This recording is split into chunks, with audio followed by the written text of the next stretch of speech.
Kill Count, where we tally up the victims in all our favorite horror movies and show you how they were made. I'm James A. Janice, and today we're looking at Nosferatu, released in 2024. Nosferatu is a remake of the 1922 German silent film, widely considered to be the first vampire movie. I covered it on the Kill Count last year, and it performed shockingly well for a movie more than a century old. Probably because it came out right around the release of this remake, which was written and directed by Robert Eggers, his fourth film after The Witch, The Lighthouse, and The Northman. Surprised this ain't called The Nosferatu. Like his first three movies, Eggers' take on Nosferatu emphasizes meticulous historical accuracy down to the finest detail. So much research went into this thing that I can only begin to scratch the surface. But our researcher Bella collected all of it, so I might as well plug one of our Patreon rewards. Access to a folder full of all the research Bella has accumulated for kill counts over the years. The document for this movie is huge, covering the costumes, the sets, the lighting, and every other aspect of the film. It's all designed to transport you to another time and place, 1838 Visborg, Germany, the same fictional port town from the original. This remake is actually a remarkably accurate retelling of the original film, just with a whole lot more violence and sex, especially sex. In fact, this Nosferatu is entirely about sex. That's what makes me love it so much, the way it engages with its overarching theme. This is a tale of a sexually frustrated woman in a time when that simply wasn't allowed. She truly loves her husband and wants him to satisfy her, but he's unable to because he feels emasculated at his job. While he's off trying to prove himself as a caretaker, she's lured in by a voracious undead vampire who tempts her with all the neck biting she could ever want. At least that's my preferred reading of the film, and I think there's a lot of evidence for it. He's coming. There's also a reading that has to do with sexual abuse and grooming. Way less fun, but equally valid, and I'm not gonna say any interpretation of this thing is wrong. It can be viewed through many lenses, and all of them can be correct. That's one of the things that makes good art good. It also helps that the movie is absolutely stunning, drenched in gothic atmosphere, incredible costuming, and lovingly constructed scenery. Bill Skarsgård's Count Orlock is striking in both his appearance and overall presence, and the rest of the cast is well suited to the gothic tone and old-timey dialogue. This is not a movie made for the masses, so it was inevitably a bit divisive. But if you can get on Eggers' wavelength and let the dreary undead waves wash over you, it's a captivating experience that'll leave you equal parts horrified and aroused. How many blood bags will bite the big one when the Count comes to town? How many blood bags will bite that? Zoran, that's her cue, dude. Oh, shit, I'm so sorry.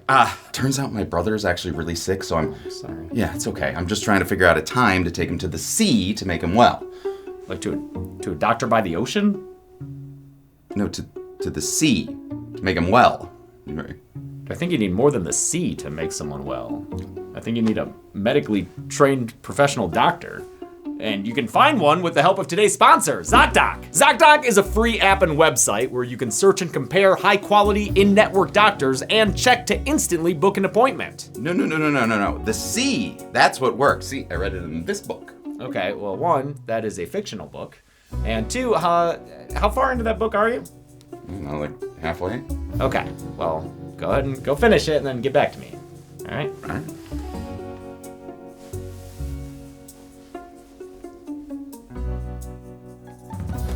You gotta show me how this thing works. Oh, it's easy. You can search and filter based on what matters to you, like insurance, specialties, location, and more. Then, once you've found the doctor you want, you can see their actual appointment openings, choose a time that works for you, and instantly book a visit, with many available in just 24 to 72 hours. Thank you, James. You are just so on top of all this. Oh man, you are such a Joe. Stop putting off those doctor's appointments and go to ZocDoc.com/deadmeat to find and instantly book a top-rated doctor today. That's ZocDoc.com/deadmeat. This message is sponsored by ZocDoc. You know them, ZocDoc.com! How many blood bags will bite the big one when the Count comes to town? Let's find out and get Nosferatu the kills. The movie begins with a quiet prayer. A young Ellen, overcome with loneliness and desperate for company, calls out to any and all forces that might be listening.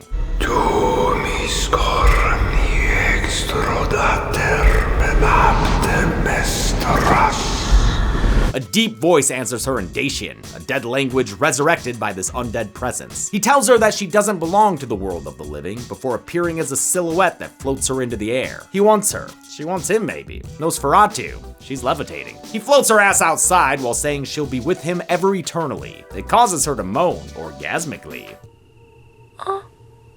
Ah, what the fuck? Oh, she into choking? Or maybe not. Ellen convulses as the score crescendos and we sink into a title card. Hell of an opening. Years later, years, Ellen is now Ellen Hutter, newly married to Thomas Hutter. She wants the honeymoon to last forever, but Thomas has to get back to work. Come on, dude, pet that pussy. I mean, it's such a cute kitty. Why wouldn't you want to stay and snuggle it? Ellen wishes he would. Instead, he rushes to work through the streets of Visborg looking like Bob Cratchit, which fits since this is technically a Christmas movie. No, seriously, it is. It takes place over the holiday and was even released on Christmas Day. But Thomas doesn't work for Scrooge and Marley. He has a new position at Canuck and Associates Estate Agents. Even though he's late, his boss Eric Canuck is in a good mood, laughing like he just heard an amazing Canuck joke. He assigns Thomas to a new account. He'll be selling a house in Visborg to Count Orlock, an aging nobleman from the Carpathian Alps. He has one foot in the grave, so to speak. Thomas will have to travel there to make the deal in person. He insists we offer him an agent in the flesh. Man, everything this guy says should set off alarm bells. I mean, no one should be this obsessed with Rhode Island's capital. Providence. But Thomas is convinced to ignore the red flags, since if he succeeds, he'll secure a permanent position at the firm. That would be great for his new bride, whom Canuck refers to with all sorts of words I don't understand. A nonpareil. Almost a sylph. Oh, I might know sylph. Or is that an acronym? Thomas tries to break the news to Ellen with some flowers, but she finds the gesture lie lacking. Maybe lilies or roses would have done better. She begs him not to go, saying she had a horrible dream where she wound up marrying death and being really into it. But I'd never been so happy as that moment. As I held hands with death.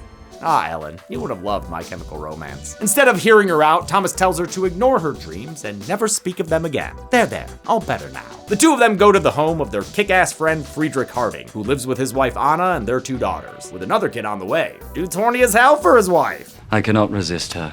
But even though Ellen's just as horny for her mans, Thomas doesn't think he's worthy of fucking or fatherhood yet. And when will you two newlyweds?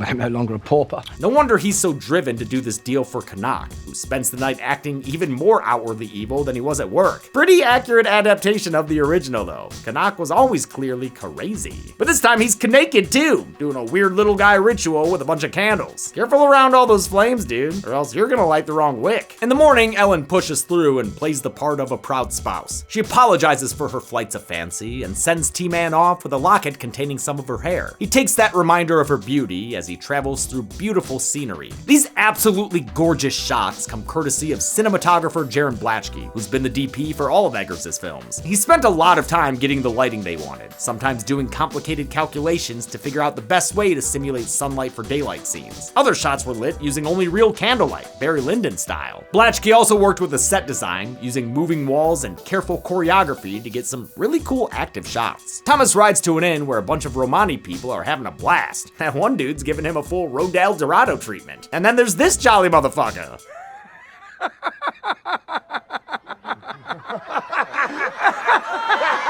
Are they laughing at Thomas because he traded one Christmas Carol look for another with that tiny Tim-ass cap? Little tiny Tom? The innkeeper runs the Romani off and tries to send T-Man packing until he offers to pay double. An old woman inside tries to warn him off too, saying Count Orlock's shadow will trap him in a nightmare. Not sure if Thomas can't understand her or if he just ignores her warning like he did his wife's, but either way, he's too hell-bent on that paycheck to turn back now. That night, Thomas is drawn outside by a hunting party led by a girl on a Lady Godiva ride. T-Man follows and peeps by torchlight from a tree as the villagers dig up a grave. They unearth a freaking vampire, and they stake that undead mofo to make him dead and add him to the count. Thomas cries out from his hiding place, earning a dirty look and a hard cut to morning, making him briefly think it might have all been but a dream. But the boots muddying his bed indicate otherwise. Too bad he can't ask anyone to know for sure. The whole place cleared out overnight. Hello?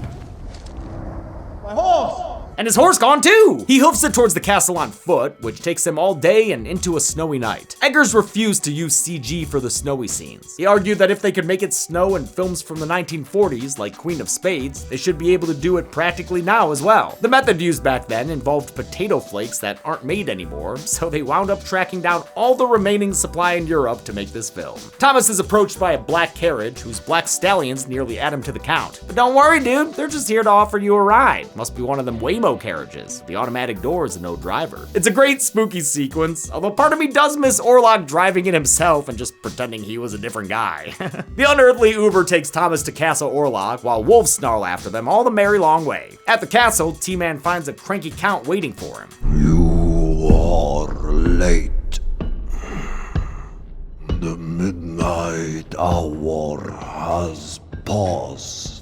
He's led up a spiral staircase that the Count seems to disappear from, only to reappear in a room with an amazing fireplace. Too bad the host ain't as warm as the hearth. I wish you to do as I request. Despite the late hour, Orlock demands Thomas settle in for a midnight snack and real estate chat. He also demands Thomas drink, but I'm sure he's not dumb enough. Oh, come on, man. You've got to realize you're making a sale to a vampire. I mean, he's moving way quicker than a man of poor health should, seeming to teleport from place to place. During dinner, Thomas cuts his finger on a bread knife. I might ease your wound.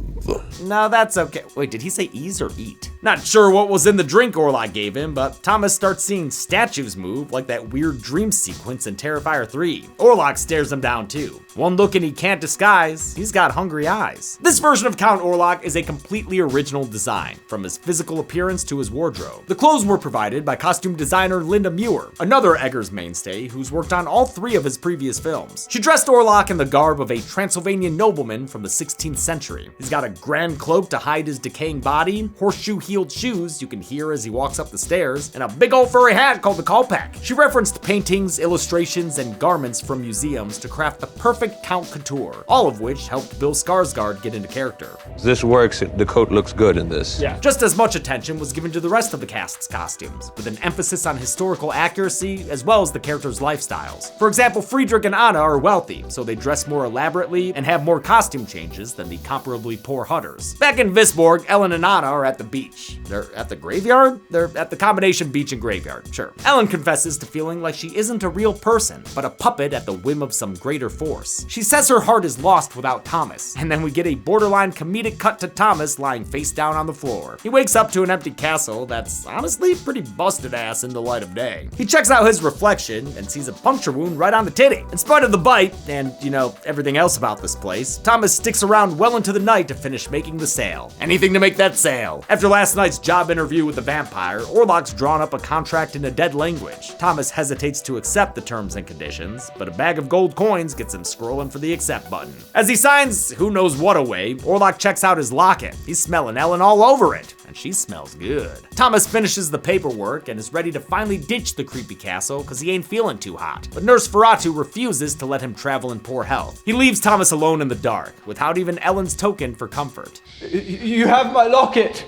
Nicholas Hoult is awesome as a put-upon man, a different shade of pitiful than his character in the menu. He called Eggers up after seeing The Witch, hoping to work with him one day. His performance in Yorgos Lanthimos' The Favorite convinced Eggers that he could handle the material. T-Man wakes up the next day all sweaty and sporting another mysterious bite on his breastises. Dude, you keep losing track of time. I'm wondering if you got concussed somewhere along the way. Tom wants to cruise out of here, but the castle's locked gates make that mission impossible. Every castle production scouted was too nice to shoot inside, since they needed something that looked like it was decaying and crumbling apart. They did shoot the courtyard and gatehouse scenes at Pernstein Castle in the Czech Republic, which Werner Herzog also used for his 1979 adaptation. Corvin Castle in Romania was also used for exterior shots, but again, the inside was too polished thanks to recent renovations. So production designer Craig Lathrop literally built the inside of the castle from the ground up, with painted terracotta tiles placed on a sand floor so they would be authentically uneven, much to the frustration of the film's grips. Thomas wanders into a basement where he finds an ornate casket, and you gotta open those, you know? Inside is Count Orlock taking a nasty dirty nap. He's literally with the maggots, mommy style. Tommy tries to kill him like he learned from the Romani,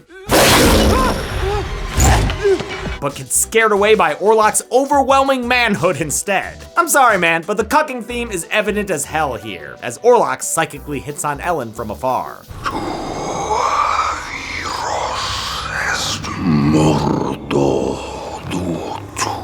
The full frontal jump scare was a memorable moment in the film, and Eggers mailed the prosthetic penis to Holt as a gift. He has it framed in his home. Orlock corners Thomas in his room and descends upon him, briefly twitching into Ellen's naked form as he does. Maybe that's what Thomas still sees, because he'd be making some noises.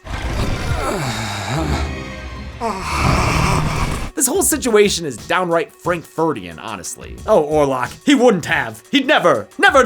Eggers wanted to avoid the classic cinematic tropes of the vampire, which he knew would be expected. Basically, because vampires are pretty much no longer scary, thanks to the culmination of the cinematic vampire's evolution into Edward Cullen. Instead, he referred to the monster's folkloric roots. In the early versions of the vampire myth that he encountered, the creatures didn't even drink blood. Instead, they sat on top of their victims, suffocating or fornicating them to death. When blood drinking did enter the equation, it was from the chest. So that's why Orlock slurps his victims straight from the heart. To treat Ellen's sleepwalking, the Hardings call a doctor named Severs, played by Ralph Innocent, who previously chopped wood for Eggers in The Witch. He says her condition may have come from a sudden rush of too much blood. Kind of like when you get aroused. He prescribes that she sleep in a corset to calm her juices down or whatever. And they need to be calm. This chick is terminally horny. He's coming to me. He's coming.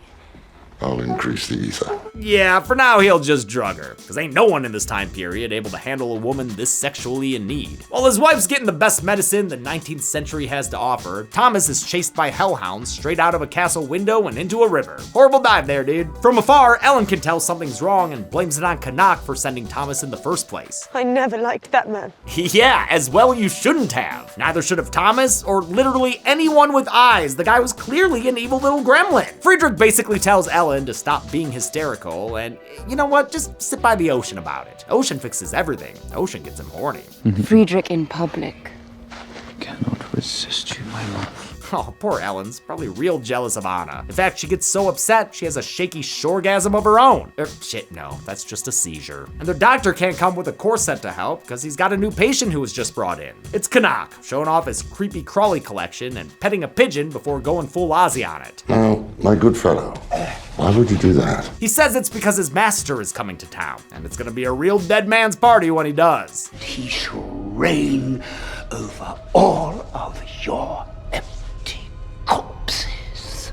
Fantastic unhinged performance from Simon McBurney as Canuck. He's a seasoned English actor who's been in The Theory of Everything and Tinker Tailor Soldier Spy. Severs heads to the Harding house and finds Ellen getting worse. No matter how much they tighten that corset, Ellen's treatment by the doctor is sometimes more horrifying than the vampire stuff. So many women in real life, especially around this time, had their struggles with mental and physical health written off as female hysteria. And not just horniness either. Severs believes Ellen and Canuck's cases are connected since they both keep saying someone's coming.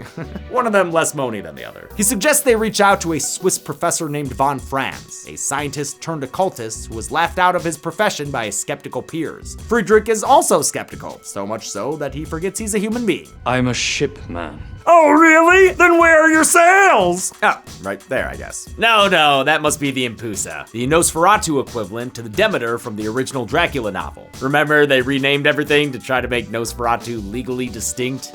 Yeah, it didn't work. The ship is currently carrying a crated vampire who spends the journey psychically sexting. Moximos Resca Ruambrasia. He uses vampy magic to speed up the winds and make the ship sail faster. It doesn't make a lot of sense and raises questions about his powers, but it's also in the original, and I think Eggers was really going for a faithful recreation here. While the original film saw the ship's crew killed by Orlock off screen, we see some on-screen death here. I'll start with 3 kills counted. This dead dude lying there, this dude puking blood, and a body they toss overboard later.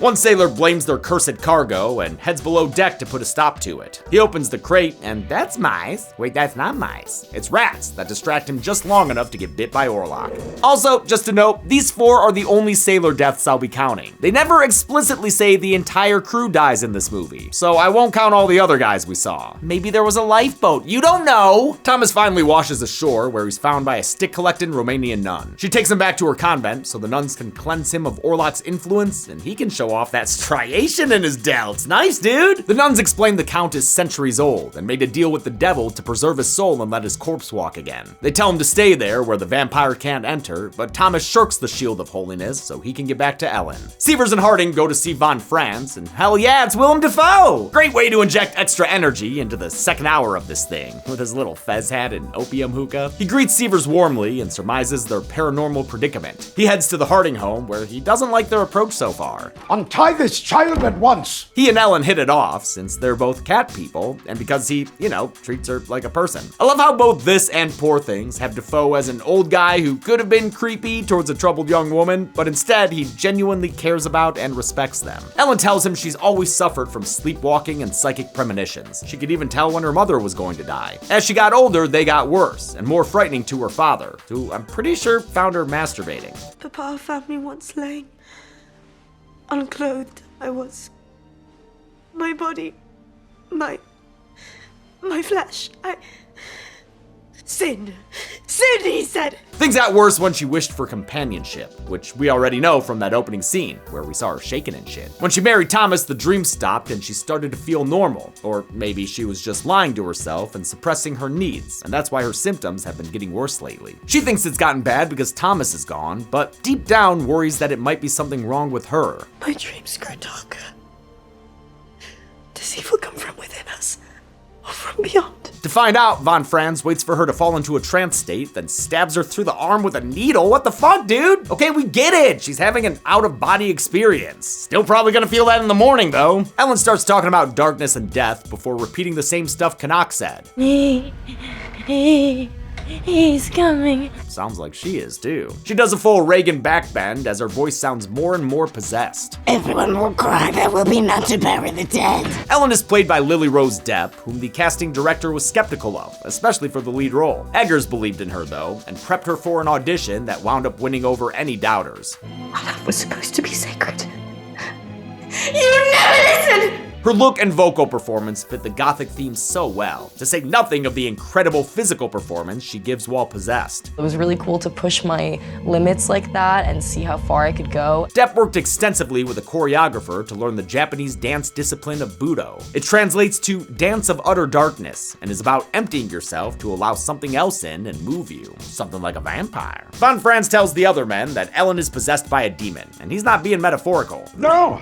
I mean a demon. He tells Anna to keep an eye on her and Severs not to give her any more ether. But she will rave all the night. Then rave she must.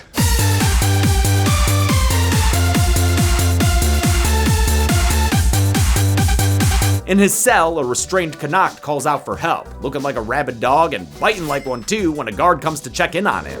He scuttles off into the night and starts practicing to get a job at the Venetian. He's super pumped since his master is finally here, his ship having crashed into the port, which releases a metric fuck-ton of rats into the city. 2,000 live rats were used, contained with plexiglass for their safety, while background shots were filled in with digital rats. They were well trained to hit their marks, but really stunk up the set, since they wound up peeing and pooping everywhere. Sounds like fun. Canuck takes Orlock to his new abode and skitters around on all fours like a little weirdo. He offers to kidnap Ellen and bring her to him, but Orlock's no barbarian. He can't steal her. Ellen needs to willingly pledge herself to him. And she has no interest in that right now, since T-Man has returned. He rides up on and then falls off of a horse. Ellen tends to her faithful man, even as the Hardings grow tired of her. Why must you remain so exasperatingly contrary? Because I am in the right. But they've got to admit that something's wrong. Thomas is plagued by nightmares, and the town is plagued by plague. We see 3 dead bodies in the background before Severs shows Von Franz a 4th. This one is covered in bites and drained of all its blood. The sight of it makes him finally realize what they're up against. Levampia.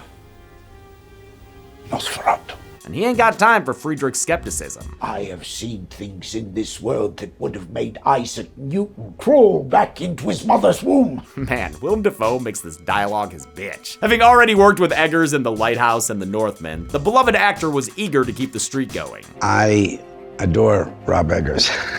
When he asks me to do something, I'm gonna do it. Unlike Severs, who was a minor character in the original film, Von Franz is a new character, although he's basically a Van Helsing stand-in. Dafoe loved the part and was in good spirits when we interviewed him as part of the movie's press junket. Dead meat? He was also already familiar with Nosferatu. His role in Shadow of the Vampire, which was about the making of the original film, earned him an Oscar nomination. Eggers is no stranger to Nosferatu either. He's been a fan of it since he was a kid and played Orlock in a high school play based on the film. He's been trying to make his own version for over a decade, but is happy it took so long, since it gave him time to hone his craft. It would have been different. I think it would have been, possibly disastrous if it was greenlit the first time I tried to do it, but anyway. Orlock looks out from his new abode and spreads his shadow over Visborg in an awesome homage to some of the shadowy shots in the original. Bill Skarsgård has always been part of Eggers' vision for Nosferatu, although he was originally intended to play Thomas Hutter. When he was cast as Orlock all these years later, he made sure to prepare, spending countless hours researching Romanian folklore and other important cultural touchstones. I gotta bone up on my SpongeBob.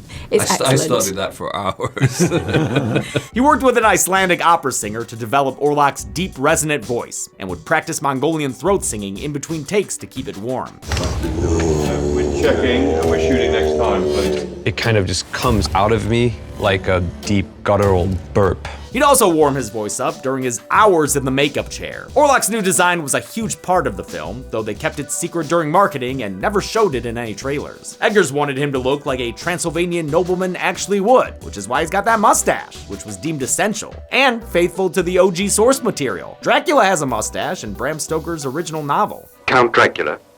I am Dracula. Eggers designed what he wanted with a lot of sketches and digital paintings, which were brought to life by English effects artist David White. He'd present different sculpts to Eggers, who would mix and match elements to get what he wanted. The prosthetics were extensive, sometimes covering Skarsgård's entire body. On those days, he would sit for 6 hours, as 6 people applied the 62 pieces. Then he'd have to go and film. The relatively easier days were when only his head and hands were exposed. But even then, it took 3 hours, since there were 7 separate pieces on his head alone. Then he had the hair, the mustache, and the fake teeth he wore, which were gnarled and broken instead of being classic vampire fangs. With Thomas tossing and turning, Ellen can't sleep, so she and Anna have a girls' night instead. They snuggle up and Anna gives her a nice little forehead kiss. It's all very sweet until Ellen falls asleep, which is when Orlock slides back into her REM DMs. He tells her they are fated to be together. You cannot love.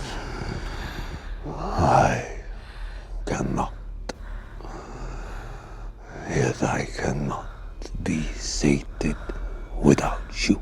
But she refuses to bounce on it crazy style, saying she loves Thomas and that Orlock took advantage of her. I was but an innocent child. This scene is definitely the best supporting text for the groomer interpretation, with Orlock having taken power over Ellen when she was young and didn't know any better. I abhor you. He warns her that he'll give her 3 nights to change her mind, and this is the first one, so really, she's got 2 nights to change her mind. After that, if she's still not a Nosferatu, he'll kill Thomas. When she wakes up, Ellen finds Anna getting nommed on by plague rats. The plague is spreading all over the city, yielding us 3 bodies to count right now. A guy on the stairs and 2 dudes we see on gurneys in a crowded hallway.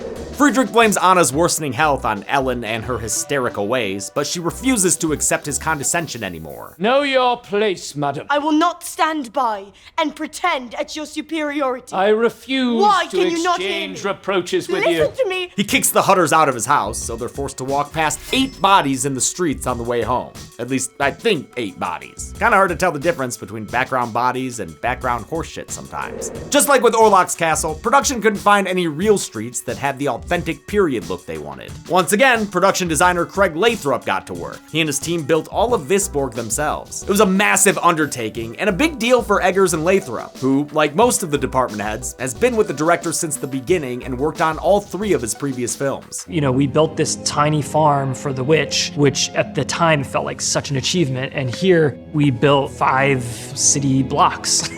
They built and dressed sets that could be shot from any angle and still look real. It doesn't take much imagination to be there. The immersion carried through to the props, with paperwork done by a calligrapher based on actual historical documents. There were even things only the actors could see. Aaron Taylor Johnson said he would open drawers and find handmade letters written from Friedrich to Anna. At home, Thomas tries to tell Ellen about Orlock, but she already knows. She finally tells him about her shame. She became Orlock's lover years ago after her prayers accidentally woke him from his slumber. She thought her love for Thomas would fix everything. It was you that gave me the courage to be free of my shame. But Orlock's back to reclaim her now, body and soul. His influence is stronger than ever, as Ellen bounces back and forth between terror and possessed rage. She even scornfully mocks the things her husband has prioritized over her needs. Well, where is it? Your money, your promotion, your house, Where is that which is so precious to you? She's driven mad until she and her dress are coming apart at the seams. Her eyes roll back and her tongue comes out, and she starts rubbing her face against his husband's bulge. Depp really goes all out in this scene, and it's incredibly effective. I was willing to get freaky and weird. Ellen cruelly teases Thomas and says he could never please her like Orlock could, and that finally gets her what she wants. He rises to the challenge and tries to show her why he should be her favorite. She's fucking thrilled about it and hopes it'll finally shut Orlock up. Let him see our love. Unfortunately, the makeup sex is cut short by a vamp-induced seizure, reminding Thomas of the danger they're in. He promises her that he'll go on a heroic Scott pilgrimage and kill her evil ex. Too bad it's too late to save the Hardings, since Orlock's shadow hand puts Friedrich in a supernatural stupor. That means only Anna awakens when their kids start screaming bloody murder, because they're getting bloody murdered. Holy shit, he just ate those kids. It's a real sorry sight for Anna, whom Orlock then kills in turn off screen. Everyone attends the triple funeral, complete with the saddest tiny coffins you ever did see. But Friedrich still ain't convinced a vampire is to blame, at least not until Thomas shows him his titty. They go over their plan to kill Orlock in a carriage that passes by at least one dead background body in the street. But Ellen and von Franz don't have faith in their staking plan, so they make a side plot to bring him down another way. It will require Ellen's sacrifice. She'll let Orlock feed on her until the sun rises and kills him. Von Franz accepts the reality with a heavy heart, since he truly has a love and respect for Ellen. In heathen times, you might have been a great priestess of Isis. Yet, in this strange and modern world, your purpose is of greater worth. Von Franz agrees to distract Thomas with a wild vamp chase. He leaves Ellen, who sees 4 caskets carried in the street past 3 bodies, adding 7 to our count. We added casket kills in the original, so we're gonna be consistent here. Night comes, but the Orlock hunting party is incomplete, since Friedrich's nowhere to be found. Thomas and the doctors passed 8 more bodies in the street as they set out to search for him. Damn, dude, I didn't think Nosferatu would be so fucking purge-like. Friedrich has gone to his wife's grave, and he's not necro-feeling too good right now. He lays down with her corpse and has joined her in death by time the other men find him there. And also, he's between her legs, so not sure if he was trying to fuck that corpse. They set fire to the bodies and leave to pay Orlock a house call. This shot showcases the movie's incredible digital effects done by Angela Barson and her team at Blue Bolt. Everything besides the boat and the actors is CG, something Eggers tried to avoid as much as possible. The only other fully CG environment was outside the monastery as Thomas rides away. But there was still a lot of VFX work throughout the movie, usually done to enhance the practical elements. It should feel like it could have been done practically. They would adjust blood effects that were filmed on set, add ships to the background of coastal shots, and extend the amazing city sets upward and outward. They also replaced the dummy pigeon with a digital one when Canuck bit its head off. You're not allowed to bite the head off a pigeon apparently, so we had to do that. The wolves weren't digital though, they were real trained animals, which scared Holt when he tripped during a take when running from them. They had to film the real wolves separate from the real horses, so the horses wouldn't get spooked. VFX came in handy here, taking these separate real elements and merging them into the same shot. They get to Castle Orlock, open the coffin, and stake the body inside, only to discover that it's Herr Canuck, I guess keeping his master's bed warm or something. Whatever, doesn't stop Von Franz from finishing the little weirdo off. Von Franz admits to Thomas about his and Ellen's plan this whole time. Thomas runs off to save his wife as the occultist gets to burning down the house. Redemption! The plague shall be lifted! Redemption! It's filled with rats on rats. Literally, vacuum-formed rat mats filled out the scene and made it look absolutely rat-packed. Ellen has dressed in bridal white for her vampiric vow renewal. I bid you, come to me. She binds herself to him as his lover once more, willfully, so he may kiss the bride. God, he must smell so bad. Ellen takes Orlock to bed as Thomas runs home, hoping to stop them from consummating their unholy union. But it's too late. They're already fucking and sucking. And goddamn, Orlock's a messy eater. Stop wasting all that blood, dude. She's dying over here. Before long, the cock crows. A rooster, that is, signaling morning's arrival as sun streams in through the window. I don't think Ellen ever looks more satisfied than this. The moment she finally takes back her power over Orlock. She's grabbing his face and is all like, I gotcha, bitch! It's an ending similar to the original, which saw Orlock disintegrate into a pile of dust. This time through, it's much more graphic as blood pours from his mouth and eyes as he roars in pain, then collapses on top of Ellen. Man, that Mort was not very petite. Thomas rushes to Ellen's bedside, but it's too late. She's already dead. He shuts her eyes and bids his wife goodbye. The movie ends with a grotesquely beautiful shot of Ellen and Orlock's bodies in bed together, surrounded by lilacs. Did this Nosferatu have more kills than the original? Let's find out and get to the final numbers of 2025. It's done. It is done. My dark bond with the algorithm beast is broken. For when the sun's pure light shall break upon the channel, redemption! The claims shall be lifted! Redemption!